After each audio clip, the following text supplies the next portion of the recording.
Today we're going to paint the Necron Flayed ones. For my personal collection of Necrons, normally I paint mine with a combination of black and non-metallic metallic gold.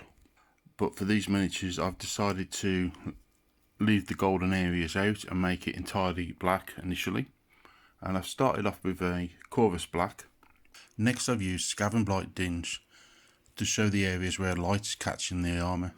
Once those coats are dry, I've then used Mechanicus Standard Grey to highlight all the edges, and also I've put a fine line into those areas where initially I used the Scaven Blight Dinge.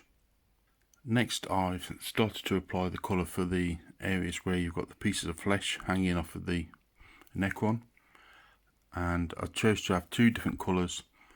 The first one, I started off initially with a 50-50 mix of Kessler flesh and Coax white. Once I've got that to quite a pale colour, which gives it a nice necrotic look to the flesh, I then added a little bit of Mechanicus Standard Grey, just to, again, it helps to make it look necrotic instead of a nice flesh colour. And for the second lot of the Necrons, I chose to start off initially with the Kessler flesh by itself. Next I wanted to add veins into the flesh.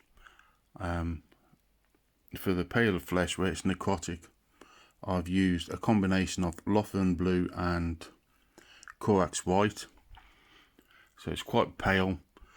They don't stand out too much, but again, with this particular part I'm trying to make it look like it's been dead for a while, so this helps to add to that look. With the Necrons that I used the Kessler flesh on, I then applied Lothern blue directly without any other colours, and once the veins have had time to dry, I then used some watered down Kessler flesh and applied it over the veins just to help mask the blue a little bit. Now for the necrotic flesh, I've used Coax white to add some highlights, just to bring out some of those sharper areas, remembering not to go over the areas where you've put the veins. And on these Necrons I've used a 50-50 of the Kessler flesh and the Coax white. I wanted to add some darker colour to some of those recesses, so what I've chosen to do is a combination of Blood for the Blood God and Agrax Earthshade. And you don't need to go too over the top, but I've chosen to put it in a few areas just to add a bit more colour. And for the ones where I've chosen not to make the flesh look so necrotic, I just used the Blood for the Blood God by itself. I didn't add the Agrax Earthshade in there. And for the bladed talons, I started off with Coax white first.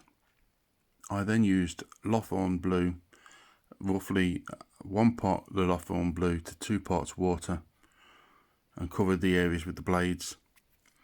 If you like the video, remember to like, share, and click on the button on the lower right hand side to subscribe.